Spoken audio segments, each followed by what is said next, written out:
Pemirsa, saya coba gitu kan, kenapa Arya Wangsakara menjadi pahlawan nasional? Ternyata memang betul berperang 7 bulan dengan Belanda. Beliau juga ketika perang itu pakai formasi namanya Manuk Dadali. Dan artinya kepahlawanan beliau ini tidak hanya di masalah peperangan saja, beliau ahli sejarah, ahli strategi juga, ahli lobby, bahkan seorang ulama pencerah juga. Nah, dari istri pertama, Wangsakara itu memiliki keturunan tuh termasuk Roma Irama, termasuk saya, itu Wow. keturunan Wangsakara dari istri pertama. Nah, sedangkan kalau dari istri kedua, itu dari Tanara Banten. Nah, itu menurunkan Kiai Imadin Usman dan juga Kiai Maruf Amin. Nah, kalau dari Wow. istri ketiga, nah itu menurunkan Pak Wahidin Halim dan Pak misalkan Hasan Wirayuda yang merupakan mantan Menteri Luar Negeri. Nah, jadi Pak Yusuf menanyakan tentang profil Arya Wangsakara yang merupakan pahlawan nasional dari Kabupaten Tangerang, Provinsi Banten yang diresmikan menjadi pahlawan nasional baru tahun 2021 kemarin, Pak Yusuf. Nah, sebelumnya perlu saya sampaikan juga bahwa pengungkapan sejarah daripada Raden Arya Wangsakara ini dikajinya oleh para pakar ahli sejarah, antara lain seperti Profesor Nina Herlina dari Unpad, Profesor Titi Pujiastuti UI, dan juga Profesor Mufti Ali dari Universitas di Banten. Dan kami dari kalangan keluarga sifatnya hanya membantu saja menunjukkan data internal keluarga, diakurkan, disesuaikan dengan data sejarah yang diteliti oleh para pakar sejarah tadi, Pak. Dan tentang adanya penghargaan Wangsakara Award itu kan diberikannya oleh Yayasan Raden Arya Wangsakara yang kemarin baru saja memperingati haul wafatnya beliau di bulan Sya'ban. Dan penghargaan ini sifatnya adalah sebagai penghargaan keaktifan dari para tokoh-tokoh yang terkait dengan budaya Tangerang, bukan dalam mengungkap sejarah, karena kalau sejarahnya sudah diungkap oleh para pakar yang ada. Kemudian tentang Arya Wangsakara ini sendiri yang terkait dalam sejarah ketanggerangan itu sebagai tokoh pahlawan pendiri Tangerang dan juga sebagai pahlawan nasional. Jadi kalau sebagai tokoh pendiri Tangerang itu terkait dengan perubahan hari jadi Kabupaten Tangerang yang dulunya itu biasa diperingatan itu di bulan Desember di tahun 1940-an, artinya itu hari jadi Kabupaten Tangerang awal itu malahan sekedar hadiah dari Jepang. Nah, kemudian para pakar dari Pemda, Pak Bupati, dan lain sebagainya mau meneliti sejarah yang lebih awal daripada perubahan hari jadi Kabupaten Tangerang, ternyata terbukti bahwasanya pendiri Tangerang ini ya terkait dengan Arya Wangsakara. Atau kalau lebih lengkapnya lagi ada 3 raksa. Jadi ada 3 raksa itu artinya 3 pembesar, penggede dari Sumedang. Nah, salah satunya Arya Wangsakara. Nah, jadi beliau tuh tokoh pendiri Kabupaten Tangerang juga sebagai tokoh pahlawan nasional. Nah, jadi kalau misalkan Pak Yusuf Mars kan juga keturunan Tasik ya. Nah, Tasikmalaya itu kan punya leluhur namanya Raden Ayu Sudarsa. Nah, dari Sumedang. Nah, Raden Ayu Sudarsa ini kan adalah putrinya Rangga Gempol bin Prabu Gesan Ulun. Nah, Arya Sudarsa dari Tasikmalaya ini punya sepupu namanya Raden Arya Wangsakara dari Sumedang. Nah, saya sedikit jelaskan tentang masalah Raden Arya Wangsakara ini. Kalau dalam data internal keluarga kita yang berjudul Paririmbuan Karian Tangerang, Paririmbuan Karian Parahiang, punya berbagai alias nih Pak Yusuf. Jadi Raden Arya Wangsakara ini alias Wangsaraja, alias Pangeran Wiraraja kedua, alias Raden Kenyep, alias Kiai Narantoko, di mana beliau ini memiliki jasa-jasa yang luar biasa. Kiprahnya itu baik kiprah lokal ketanggerangan, nasional, bahkan internasional. Kalau secara silsilah, Wangsakara ini adalah putra daripada Pangeran Wiraraja bin Prabu Gesan Ulun Sumedang. Berarti benar-benar sepupu dengan Sudarsa. Jadi Sudarsa punya bapak Rangga Gempol satu, itu adik kakak dengan Pangeran Wiraraja, bapaknya daripada Wangsakara. Nah, Wangsakara ini sendiri dalam sejarah dari Sumedang lahirnya, tapi ibunya orang Banten. Nah, ibunya daripada Wangsakara itu bernama Nyimas Cipta, yang putrinya Kidang Palakaran, keturunan daripada Pucuk Umun Banten. Jadi terahnya ke terah Prabu Siliwangi. Kalau dari garis bapaknya, kaitannya ke Sumedang, nanti keturunan Sedatu Kavi Cirebon. Nah, jadi kalau kita runut silsilah garis lakinya beliau dari Sumedang, dari Cirebon, nanti ke atasnya lagi ya dalam data yang disesuaikan dengan data Cirebon tuh keturunan Malaka, Maroko, Baghdad sampai dengan ke Syekh Abdul Qadir Al-Jailani Al-Hasani, Pak Yusuf. Artinya secara garis laki itu beliau keturunan Timur Tengah tapi bukan Yaman. Nah, ini yang perlu kita jelaskan juga karena kadang-kadang tuh kalau wali Nusantara serba dibelokkan, serba diklaim seakan-akan turunan Balawi Yaman. Nah, kalau beliau bukan. Garis lakinya ke jalur Muana Maghribi Maroko begitu. Nah, sedangkan kalau untuk Nusantaranya ya tadi itu beliau garis lakinya nyambung ke Sumedang, berarti keturunan Prabu Tajimalela juga, keturunan Prabu Siliwangi juga, dari garis ibunya itu Nyimas Cipta binti Raden Kidang Palakaran, binti Prabu Pucuk Umun yang kedua, keturunan daripada Prabu Surasawan bin Prabu Siliwangi. Nah, jadi darah Sundanya jelas, tapi beliau juga keturunan Madura dan juga Jawa karena beliau punya nenek sama-sama Raden Rai Sudarsa itu neneknya sama dengan Wangsakara. Neneknya beliau adalah Ratu Harisbaya dari Madura. Nah, Ratu Harisbaya ini adalah putri daripada Pangeran Madura yang bernama Pangeran kakak daripada Pratanu Lemah Berem namanya Pangeran Langgar alias Surapardoto, anak daripada Ki Pragolbo Bangkalan Madura. Nah, jadi Maduranya ada. Nah, sedangkan daripada ibunya Ratu Harisbaya adalah Ratu Pembayun binti Sultan Trenggono Demak bin Raden Patah Demak. Yang mana Raden Patah Demak itu garis bapaknya ke Jawa Majapahit, ibunya ke Cina. Nah, berarti ini luar biasa. Ada keturunan garis Jawanya, Sundanya, Maduranya, Cinanya, dan Arab Timur Tengahnya juga ada. Jadi tokoh Wangsakara ini merupakan bapak bersama-sama. Di Tangerang, Banten, ya beliau tuh juga mencakup leluhur punya kekerabatan dengan Sunda, Arab, Cina, Jawa, dan lain sebagainya. Dan Madura juga gitu, Pak Yusuf. Nah, tentang masalah kiprahnya, beliau ini sendiri sebagai pendiri Tangerang, datang dari Sumedang ini bersama dengan dua misan beliau yang lain, yakni Surya Diwangsa kedua, kakaknya daripada Sudarsah. Jadi Sudarsah itu punya kakak laki itu sama-sama hijrah ke Banten, Pak Yusuf. Nah, namanya Surya Diwangsa yang kedua. Nah, jadi Surya Diwangsa kedua, Wangsakara, dan satu lagi Raden Jaya Santika. Nah, mereka ini bertiga pindah ke Banten.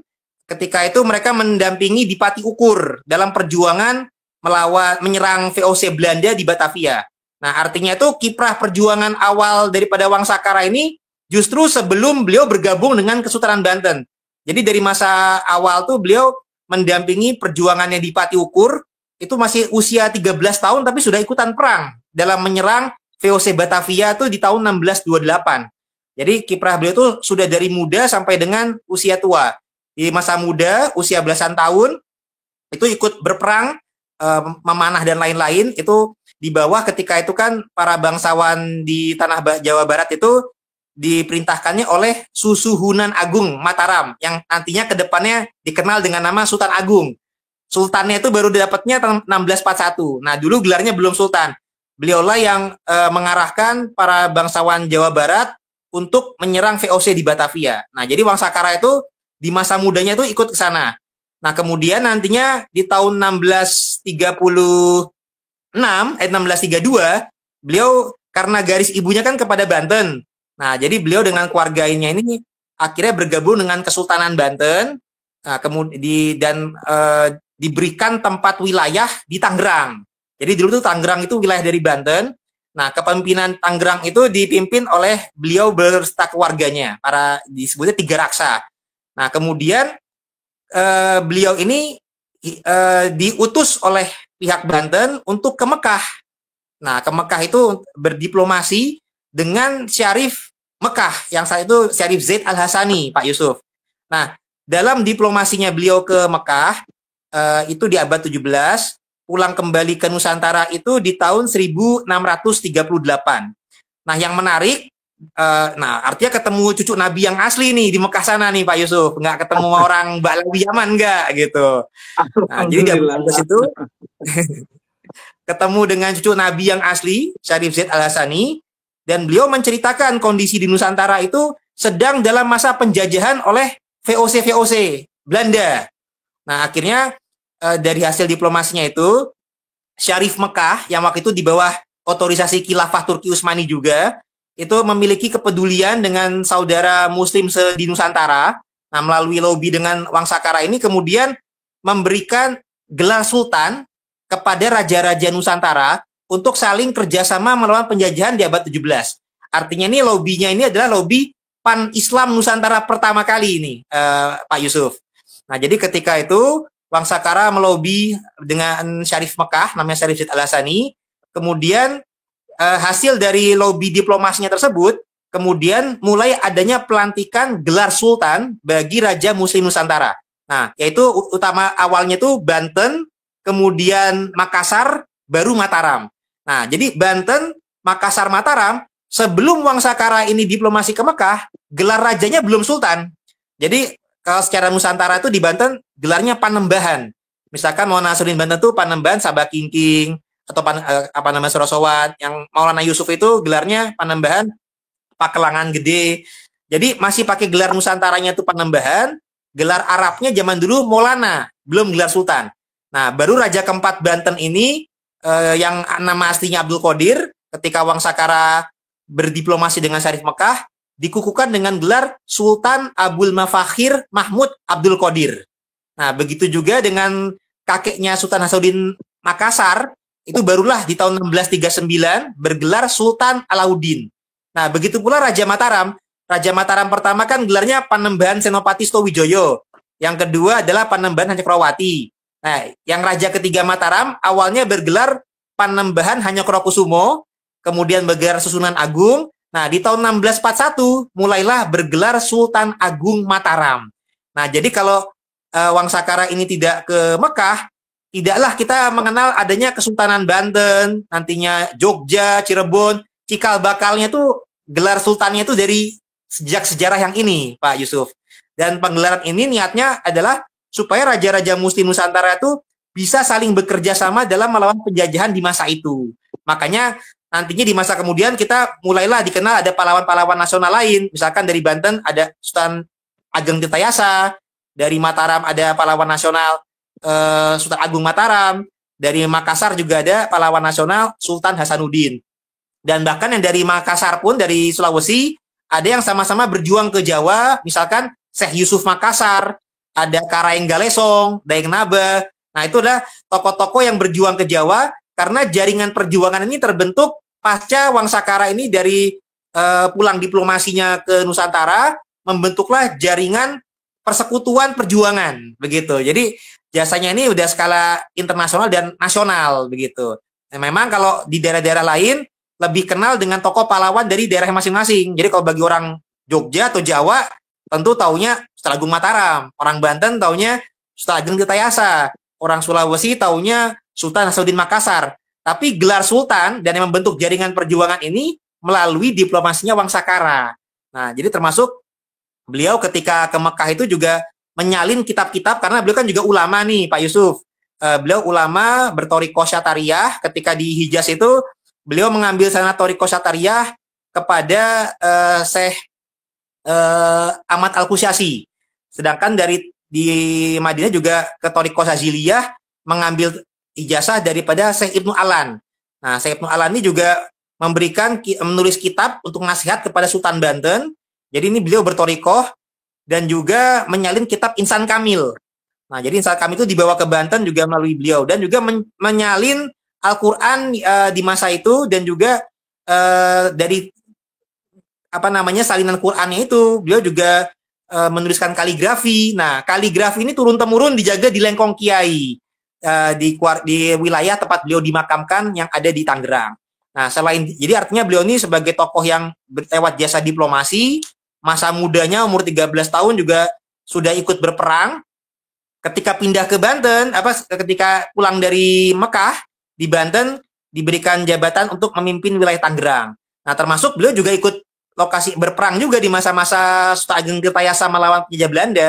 Jadi kalau dalam catatan sejarah Banten, beliau mendukung perjuangan juga bersama-sama Senopati Ngalaga di Tangerang. Itu dalam peperangan tuh pakai formasi namanya Manuk Dadali, formasi Manuk Dadali.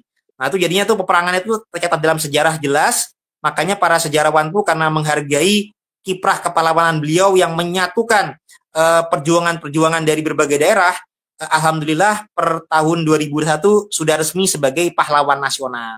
Nah, alhamdulillahnya seperti itu, dan artinya beliau itu kalau secara silsilah garis laki nyambung ke Al-Hasani, jadi ketika ke Syarif Mekah itu ya silaturahim keluarga cucu Nabi yang asli. Beda dengan Mbak Alawi yang sekedar ngaku-ngaku, apalagi di masa itu belum ada kiprah itu, Pak Yusuf. Baik. Dan apalagi kalau para Balawi itu kan baru sekarang zaman merdeka baru ngaku-ngaku berjasa. Tidak ada namanya pahlawan nasional yang dari kalangan Habib Balawi, nggak ada.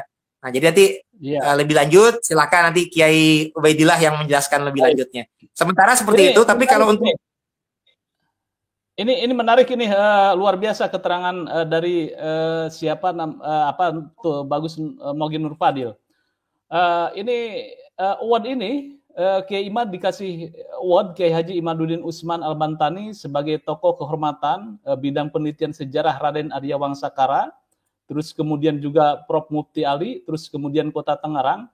Dan sedikit pemirsa, kita belum beralih ke Kiai Ubed, nanti Bagus Nur Fadil mengomentari lagi. Ini sosok Arya Wangsakara yang beredar di internet, apakah betul ini foto atau lukisannya, Bagus? Ya, ini ilustrasi lukisan beliau. Jadi memang kalau di Banten memang belum ditemukan lukisan data primer itu belum ada. Cuma ketika pengajuan pahlawan nasional itu diminta ada ilustrasinya, sehingga adalah tokoh yang ibaratnya yang biasa melukis, biasa tirakat dulu, dapat gambarannya seperti itu dan dilukiskan gitu. Itu dalam rangka memenuhi syarat daripada Pemda untuk pengajuan pahlawan nasional. Artinya ilustrasinya kurang lebih seperti itu, tapi juga wajah ini juga mirip dengan beberapa keturunan beliau yang dari Sumedang. Jadi intinya seperti itu. Nah, tentang penghargaan tadi itu Pak Yusuf, Arya Wangsakara ini sendiri kan dimakamkannya di Lengkong Kiai di BSD Tangerang. Beliau itu wafatnya di tahun 1681. Nah, keluarga besar keturunannya ini ada yang yang mengurus makamnya itu adalah Yayasan Arya Wangsakara. Nah, mereka kemarin baru saja mengadakan haul peringatan wafatnya beliau dan kemudian memberikan penghargaan atau piagam kepada orang-orang yang dianggap turut berjasa lah di masa kekinian, termasuk Kiai Imad, termasuk Profesor Mufti Ali. Nah, Profesor Mufti Ali ini dari kalangan akademisinya, Kiai Imad sama saya dari kalangan keluarga turunan yang kita sama-sama membuka data dan mencocokkan antara data keluarga dengan data dari pakar sejarah yang dari akademisi. Nah, alhamdulillah sama-sama berjuang dan sama-sama beliau berhasil diresmikan sebagai pahlawan nasional. Nah, jadi kalau kami sebagai kalangan keluarga mendukung, nah dari Yayasan Arya Wangsakara ini sendiri yang dipimpin oleh Kiai Siroj ini menghargai dan membuat piagam yang kemarin dipublikasikan, diserahkan untuk kepada Kiai Imaduddin Usman dan Profesor Mufti Ali terutama. Termasuk juga Pemda Kabupaten Tangerang karena tentunya bisanya diajukan kepada pemerintah pusat untuk resmi jadi pahlawan nasional tentunya lewat Pemda Kabupaten Tangerang juga, karena untuk namanya pahlawan nasional itu harus ada pengajuan daripada Pemda. Jadi memang tidak mungkin namanya keluarga sekedar ngajuin saja, kalaulah pertama tokohnya memang harus berjasa, sejarahnya juga harus jelas, dan juga memang harus ada koordinasi dengan Pemda setempat. Karena kalau misalkan seorang tokoh kepahlawanannya jelas, makamnya jelas, sejarah jelas, tapi kalau Pemdanya juga kurang kepedulian untuk mengajukan juga susah itu. Nah, ini alhamdulillah ada koordinasi yang baik. Pemda Kabupaten Tangerang, akademisi, sejarahnya juga jelas, diajukan kepada pemerintah pusat. Alhamdulillah karena melihat ini tokoh ini tidak hanya tokoh lokal di Tangerang, tapi ternyata skup perjuangannya juga terkait dengan daerah lain, bahkan membentuk jaringan perjuangan. Jadi Arya Wangsakara ini sebagai tokoh bersama, bukan hanya tokoh milik keluarga saja, apalagi secara kesukuan, beliau juga ada tautan Jawa, tautan Sunda, tautan ke Madura, tautan ke Arab, tautan ke Cina. Jadi beliau adalah tokoh milik bersama, tokoh milik bangsa. Jasa-jasanya pun juga luar biasa, dan keluarga kita pun juga tidak menyombongkan masalah silsilah kepada beliau. Kita berbaur sehingga Wangsakara ini yang kesejarahannya sebenarnya luar biasa, masih banyak yang belum kenal. Nah, ini tokoh-tokoh seperti inilah yang perlu kita angkat, karena di Nusantara ini yang berjasa itu banyak, daripada yang diangkat malah tokoh-tokoh yang fiktif, yang nggak berjuang, Pak Yusuf. Nggak berjuang, yang membelokkan. Nah, itu kan kita prihatin. Justru tokoh-tokoh seperti inilah yang perlu diangkat.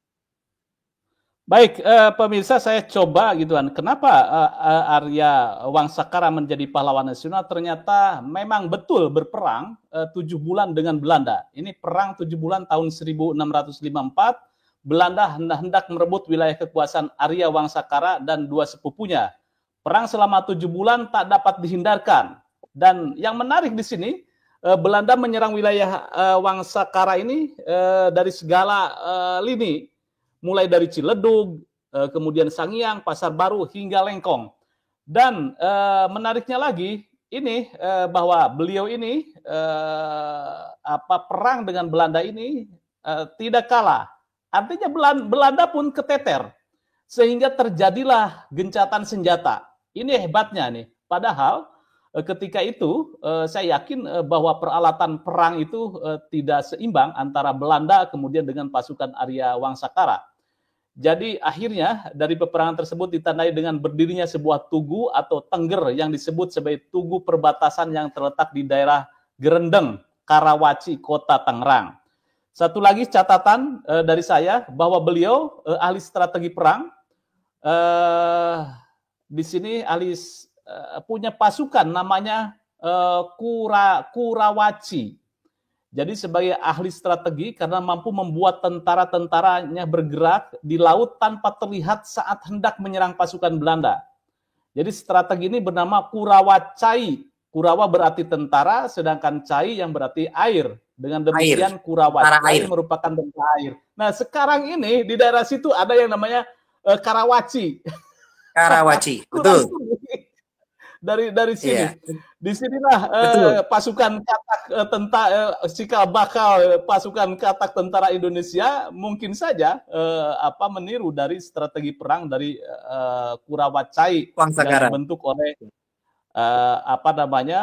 Wangsakara. Baik, ada sesuatu hal yang hebat lagi tentang strategi perang yang dimiliki oleh Arya Wangsa. Tubagus Nurpadil, silakan. Ya, jadi selain itu beliau juga ketika perang itu pakai formasi namanya Manuk Dadali bersama Senopati Ngalaga. Jadi artinya masalah strategi perang. Nah, juga yang sebagai betul formasi Manuk Dadali. Dan artinya kepahlawanan beliau ini tidak hanya di masalah peperangan saja. Beliau ahli sejarah, ahli strategi juga, ahli lobby, bahkan seorang ulama pencerah juga. Jadi melalui beliau itu mursyid sebagai Thoriqoh Syataria dan Saziliyah, beliau juga memiliki karya-karya penyalinan Al-Quran dan penyalinan kitab Insan Kamil. Nah, artinya beliau itu ya sebagai ulama, sebagai pejuang, berkiprah dari masa muda. Bahkan di masa peperangan 1628 arahan Sultan Agung Mataram untuk menyerang VOC di Batavia, umur beliau itu baru 13 tahun. Jadi luar biasa, dari umur 13 tahun tuh sudah ikut berperang, berjuang melawan pemerintahan VOC penjajah gitu. Dari masa muda sampai dengan tua, kiprahnya penuh dengan perjuangan, penuh dengan dakwah juga, dengan ilmu juga. Bahkan beliau juga punya gelar lain adalah Raden Kenyep. Kenyep itu atau lenyep, itu artinya makomnya itu makom fanafilah, bakobilah, tapi dengan gelar Nusantara itu lenyep, menghilangkan kediriannya. Nah, Raden Arya Wangsakara ini juga perlu diketahui, Pak Yusuf, itu kalau di zaman dulu itu istrinya ada 3 beliau. Nah, istri pertamanya ini dari Kerawang, Sarah Nurmala, putri daripada Panembahan Singa Perbangsa. Nah, Panembahan Singa Perbangsa ini neneknya adalah putrinya Pangeran Benowo bin Jakatingkir. Nah, berarti ada kekerabatan nih dengan Kyai Ubaidillah. Kalau Kyai Ubaidillah ini keturunan Jakatingkir, nah mertuanya Wangsakara ini juga keturunan Jakatingkir. Nah, kemudian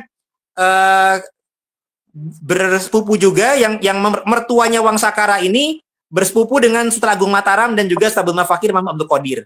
Nah, dari istri pertama Wangsakara itu memiliki keturunan tuh termasuk Roma Irama, termasuk saya, itu keturunan Wangsakara dari istri pertama. Keturunan Wangsakara dari istri pertama yang bernama Sarah Nurmala. Nah, sedangkan kalau dari istri kedua itu dari Tanara Banten. Nah, itu menurunkan Kiai Imaduddin Usman dan juga Kiai Maruf Amin. Nah, kalau dari istri ketiga, nah itu menurunkan Pak Wahidin Halim dan Pak misalkan Hasan Wirayuda yang merupakan mantan Menteri Luar Negeri.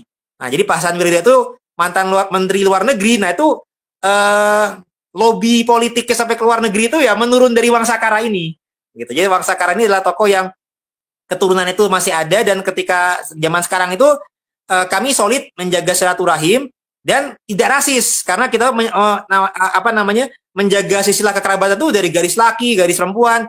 Tidak ada itu istilah putus nasab, hanya garis laki saja. Kalau perempuan tidak dianggap, tuh nggak demikian. Jadi menyambung silsilah itu dipelajari untuk sekedar menyambung silaturahim. Nah, tapi Wangsakara ini sendiri memang tokoh yang luar biasa karena lewat perjuangan beliau ini ya menyatukan perjuangan sampai orang Makassarnya pun juga berjuang ke Banten, Syekh Yusuf Makassar. Ada tokoh Karaeng Galesong sampai berjuang ke Jogja. Nah, itu kiprahnya lewat awalnya perjuangan beliau ini.